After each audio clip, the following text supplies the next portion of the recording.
Today we have the 2019 BMW 1 Series.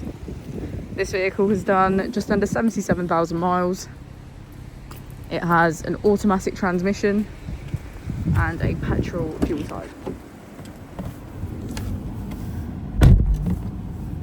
To the left of our steering wheel, we have cruise control as a feature, as well as our keyless ignition. On the right, we have voice control, automatic wipers, and automatic headlights.